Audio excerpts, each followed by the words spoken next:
joining. This is our very first, essentially our very first Exemplify webinar. We have decided like there's so much within HubSpot, so many things that some of our clients who are here, some of our just our network, and there's just so many. HubSpot have actually rolled out more than 800 features in the last 12 months, and well, we're trying to keep up with it.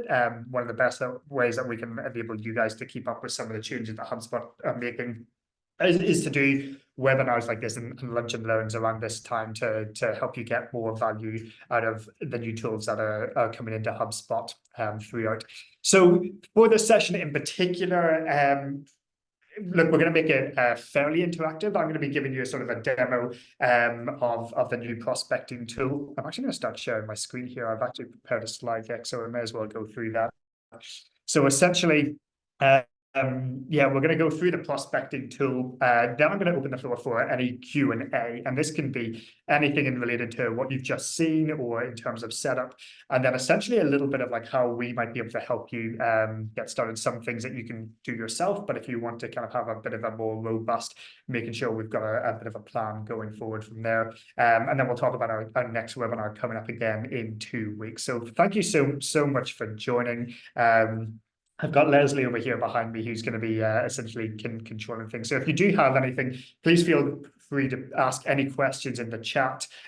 Feel free to raise your hand and we'll get you to unmute yourself and then ask away. So so without further ado, today we're going to be going around how to maximize sales efficiency with HubSpot's Prospecting Workspace. So for many of you, you will have seen since September last year, which is when HubSpot do inbound, this has essentially been a tool that got released during that time. And it's essentially where it's really been built is the ability for prospecting and really that marketing the sales handover. And so I'm going to take you through everything there is to know about that and how you can become a more efficient within your sales role. So a little bit about myself. So my name is Ed. I'm the founder of Exemplify. I have been in the HubSpot ecosystem for almost 10 years now. I worked for different HubSpot partners, and then we started Exemplify 2.5 years ago. And what we're really looking to do is help businesses grow with HubSpot, making more out of all the features and streamlining their sales, marketing, and service processes.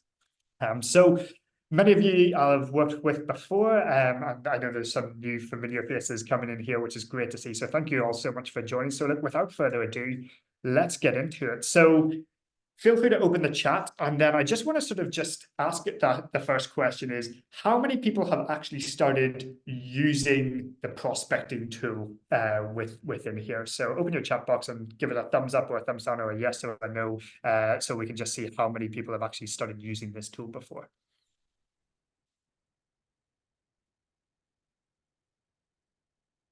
Testing and not using an anger. That's yep. Not yet from Nick. So not yet win on the session. Great. Okay, well, this is good. So what happens with just about every feature in HubSpot, and I'm similar myself, it comes into your portal, you see it and you go, wow, let's go play around with this. And you don't read any of the documentation. You just want to get on and do it. And that's what HubSpot's really, really great at. And we've really sort of taken it's been about 6 months that it's been there. I dabbled around with it, and then I was like, actually, I think there's some merit to this tool. And then all of a sudden, I'm effectively in there every single day. And so I'm absolutely loving using it and really feel like there's so much value to show you. So there's a couple of things with this tool. There's definitely a piece of laying the foundations to make sure that you're using it right. But what we're going to do today is really kind of show you how you can use it beyond belief. And so you will see here our demo portal. Now, any data that you see in here is just made up. We'll take that through. And so we're going to look at this in more of a prospecting way. So you can see here, I'm in my contacts view. I've got all my different contacts. As you can see, Leslie does a hell of a lot of testing in this portal for all of that. And you can see here, I've got 2 contacts here within our portal. And for us, we've just decided to take a bit of a change in the way we do our lifecycle stages, and having contacts and essentially prospects all the way through to marketing qualified to active customer. And so Whether you use anything like Apollo to like push data into HubSpot, this is something that you can really start to connect. With the prospecting tool, one of the first things it'll ask you to do is, do you want to create leads based off certain life cycle stages? And the first thing I can say is, do not click lead, because all of your contacts will go into there.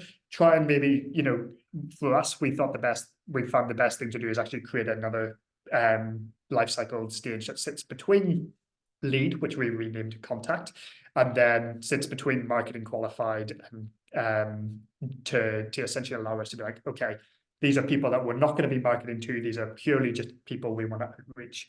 And so I want to show you what happens if we just go and update these to prospects for the moment. And there's 100 different ways that you can put somebody into the prospecting tool, but this is just one of the ways that we've been able to do this. And then if we go into our prospecting tool, you'll then have a view that's essentially this here. And so this will show you all of your tasks, all of your sequences, but then you'll start to be able to see any new contacts and new leads that you want to reach out to. So I'm just going to come into here, and then what you'll see here, I've got these two leads. So I've got Taylor Swift and Travis Kelce. And the only reason why I've named them these is to show that I'm down and relevant with pop culture of what 2024 is. And so all of your leads are essentially broken down into different stages. So the default ones are identified ideal clients, attempting to connect, and then connected. We've actually added in a consultation stage for us. And then you'll see here there's two stages, which is qualified and disqualified. So what this really allows you to do, if we go back to our summary, you'll see here that you've got these broken down into your different categories. So I can look at all of the people I've identified. So maybe in terms of if you're a BD, if you spend some time going through Apollo or Lucia or Sales Navigator and spend some time just identifying, okay, who are the people that I actually want to outreach? If you did that for 20, 30 minutes, and then you've got this pool of people that you're ready to follow up with. And then you'll see here there's attempting, connected, and consultation. Now, natively with HubSpot, we're all used to things like the deal pipeline, where we manually move a prospect from one stage to another.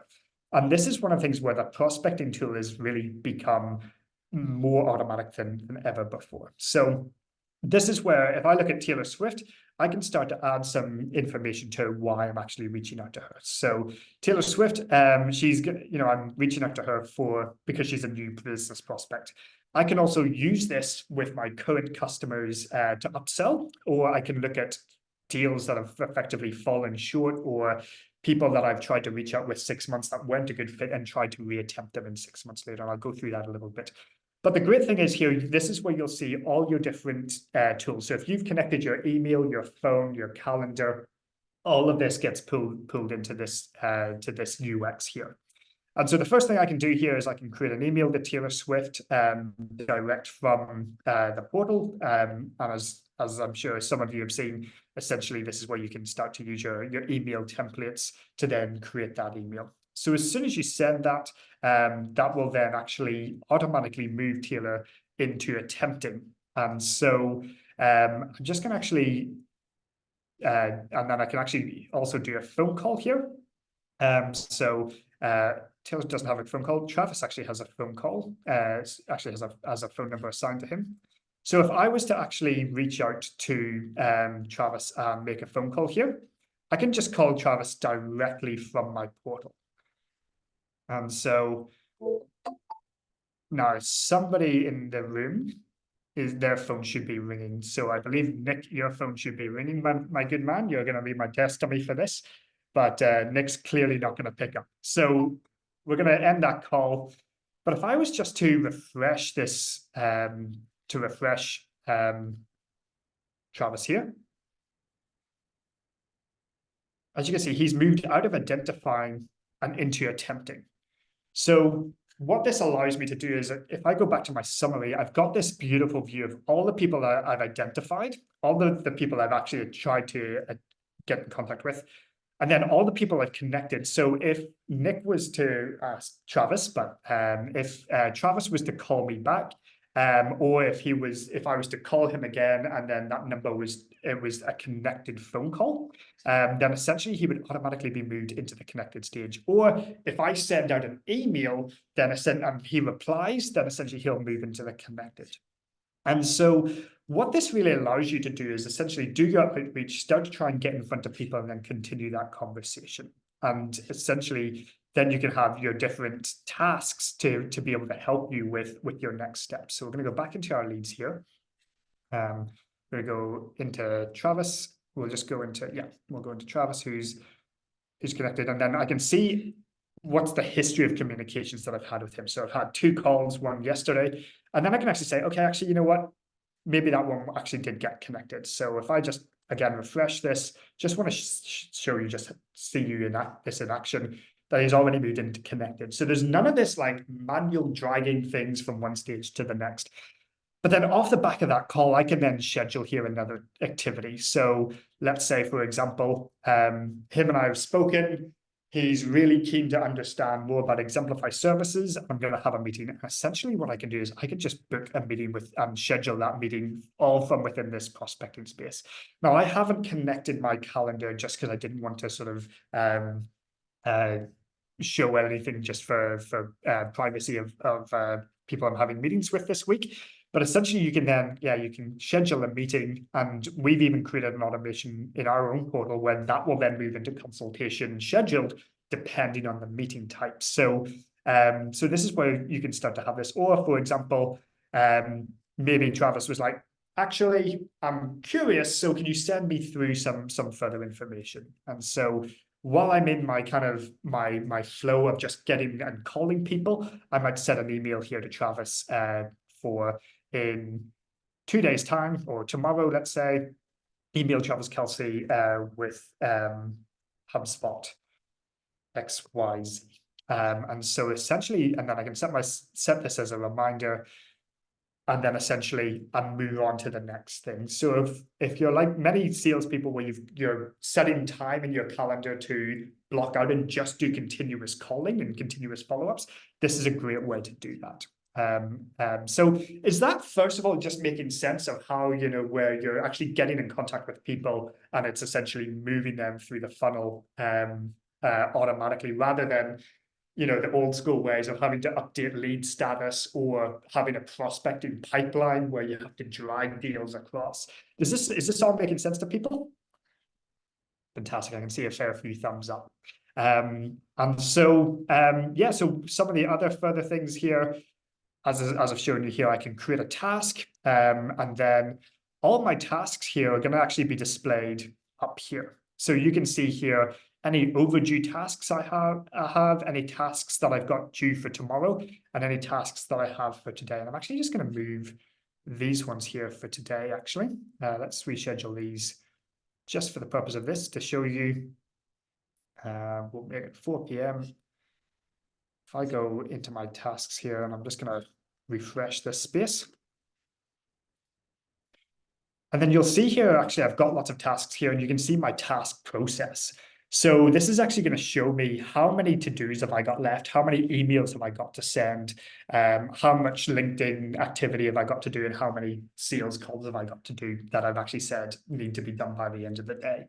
So this is a really great way just to kind of see where you're at within your day. And then you can actually start all your tasks. So you can hit the start tasks queue, and then it's going to show you these are all the things that you wanted to do for today. So for example, this is a follow-up email to this person. So I can come in here, send my email, choose my template if I want.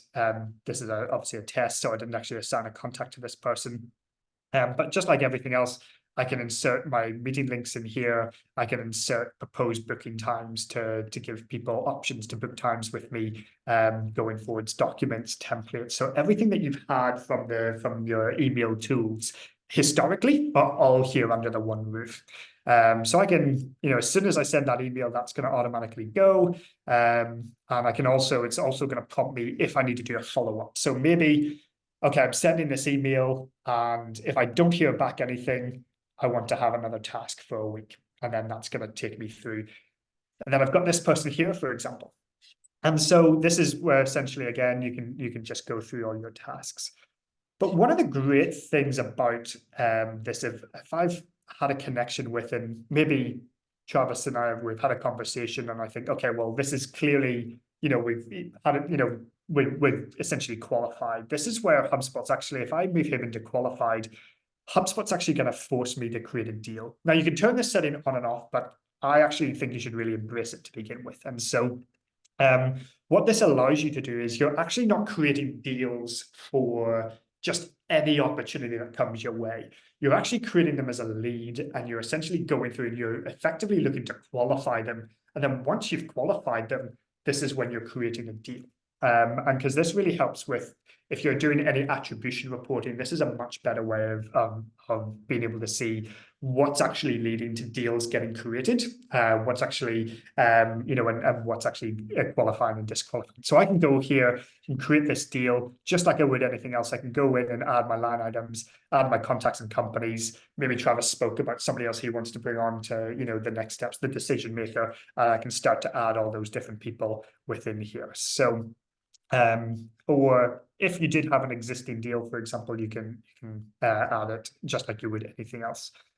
But let's say Travis and things didn't quite connect, maybe the timing was bad, then essentially what I can do is I can disqualify.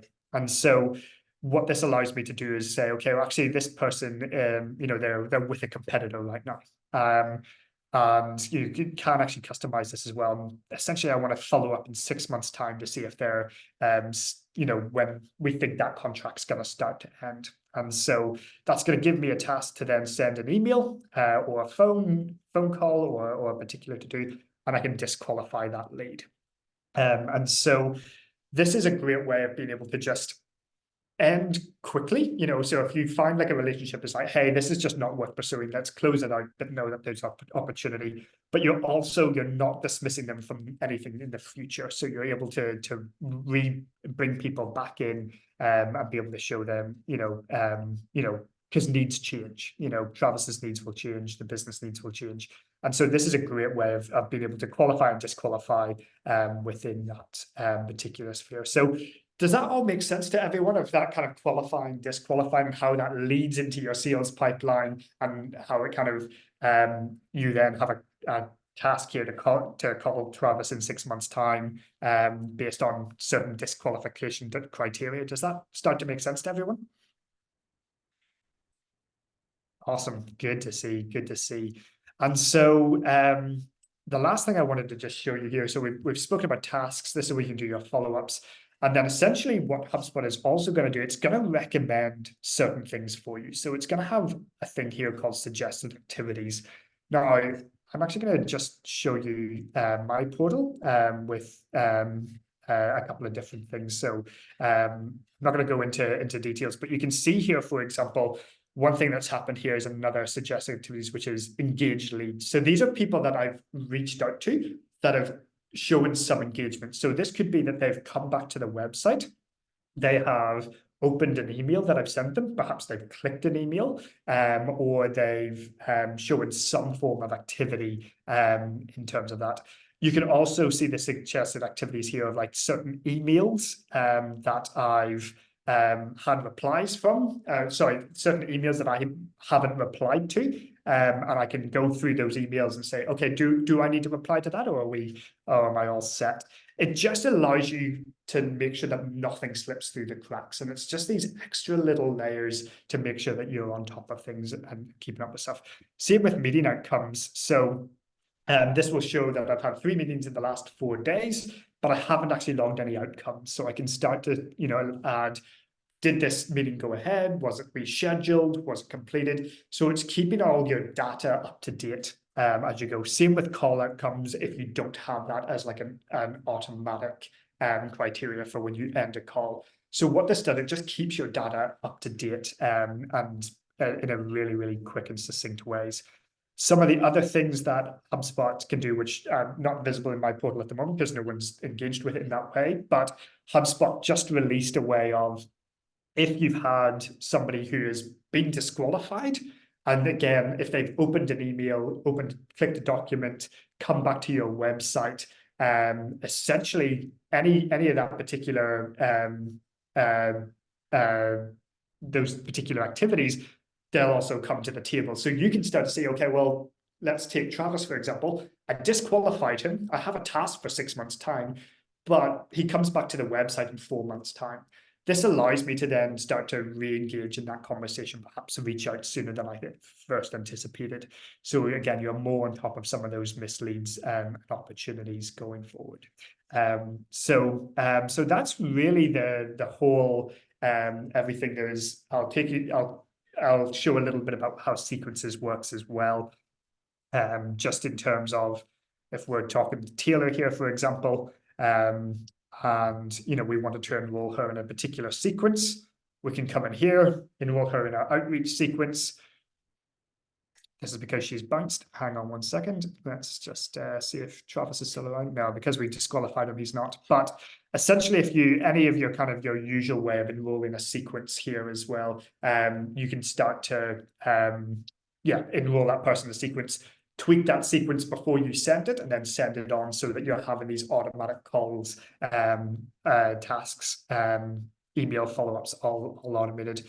The other thing as well, if you're a Sales Navigator customer, you can connect your Sales Navigator as well. So you can then see, I don't know if this is the most genuine link, Taylor Swift, but if I wanted to connect with her through LinkedIn or message her through Sales Navigator, essentially I can choose which Taylor Swift this is, and then be able to get in contact with her via that, and that activity will come in as well from that. As well, if there's any other associations, so there might be other contacts or other companies.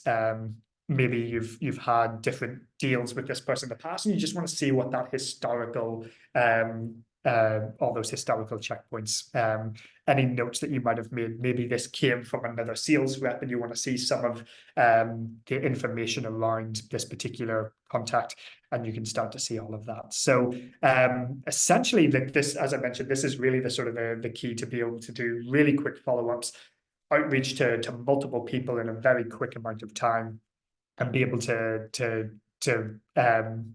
quickly to really do everything that you would ever do as a sales rep, all with inside the one UX. And then once it's qualified, you're then obviously going back into your deals pipeline and working with that. So I'm just going to stop there, but I want to open the floor to, does anyone have any questions? And Nick, I'm glad to hear that your phone line, so that demo all worked.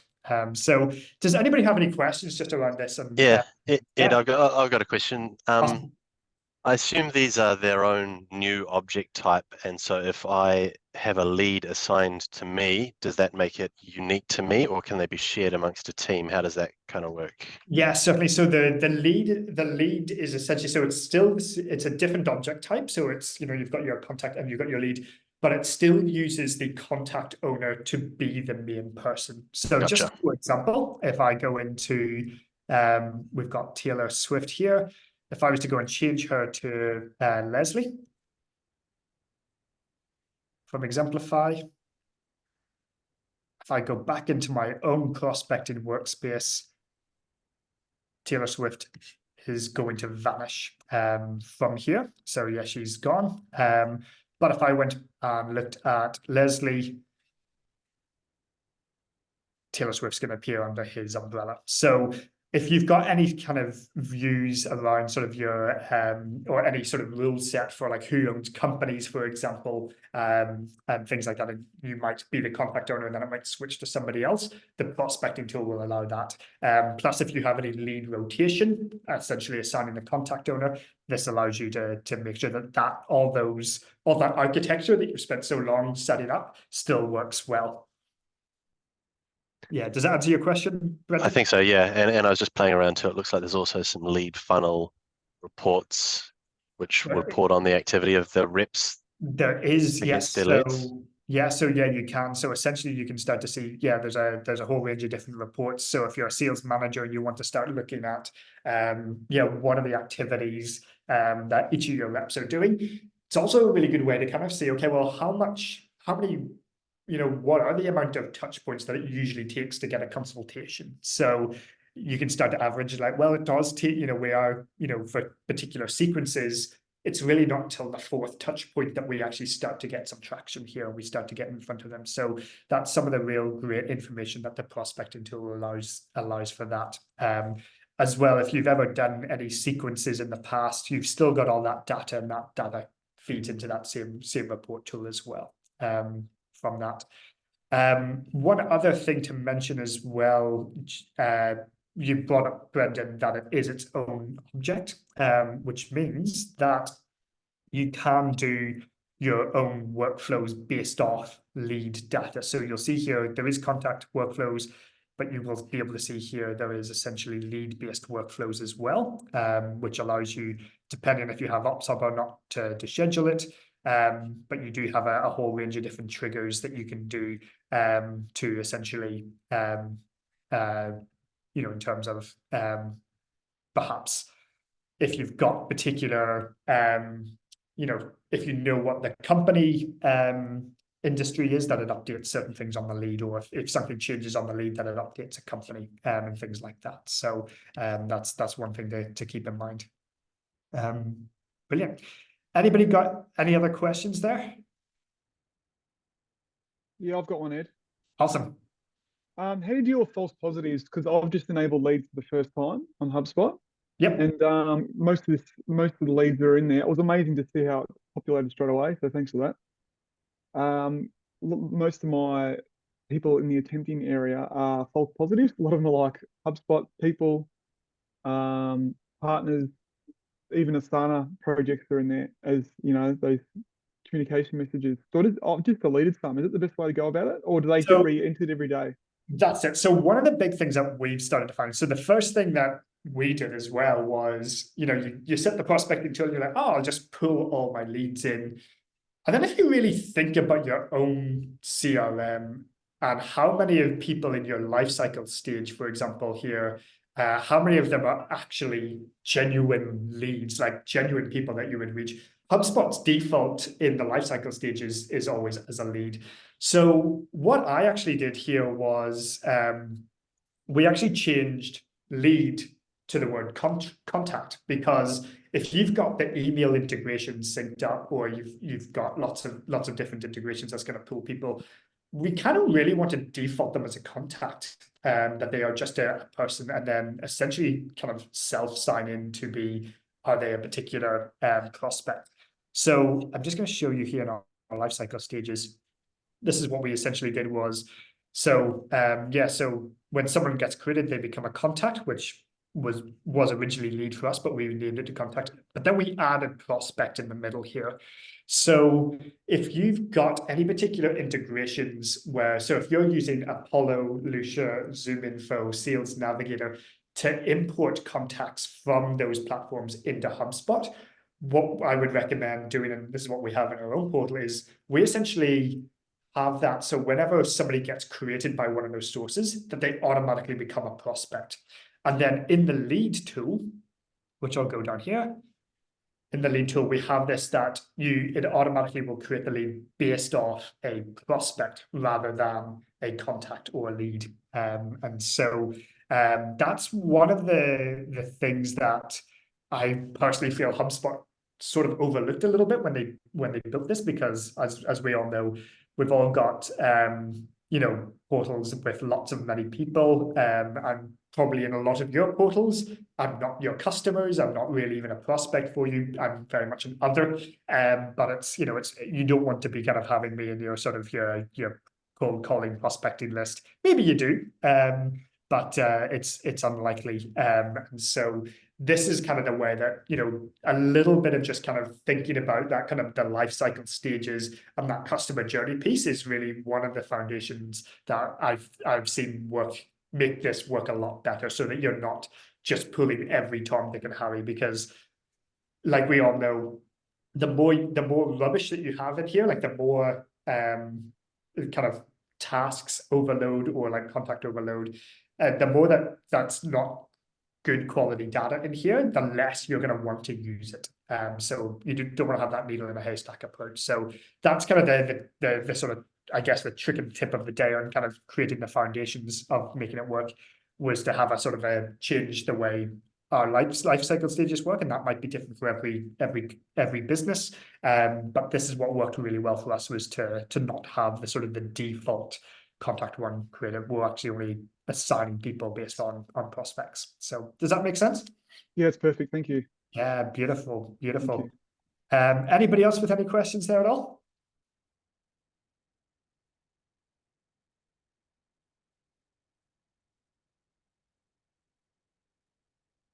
Yeah, awesome. All good. So, I'm trying to think if there's anything else, but I think that's very much it. If anyone's got any final questions, but just to really summarize, this is kind of really what the change has made. So if you were sort of using lead status on your contact record, or using your deal pipelines to pre-qualify, I know many people out there have a pipeline for kind of pre-qualification, and so essentially with that, there's a lot of back and forth clicking. Like, you're having to go into a deal and then back out of the deal, back into your pipeline, scroll down to find the next one, back in. Like, even that alone is saving 4 or 5 clicks, which can actually waste a lot of your time. It doesn't seem like it at the moment. Prospecting tool, just as I said, everything's really done in one UX space and in just a couple of clicks. It's also, with the kind of the old way, it was always very hard to approach multiple people. And one of the things that whenever we first did this for our own portal, we thought HubSpot had missed a trick with actually making this more of like, we're prospecting a particular organization because we're a B2B business.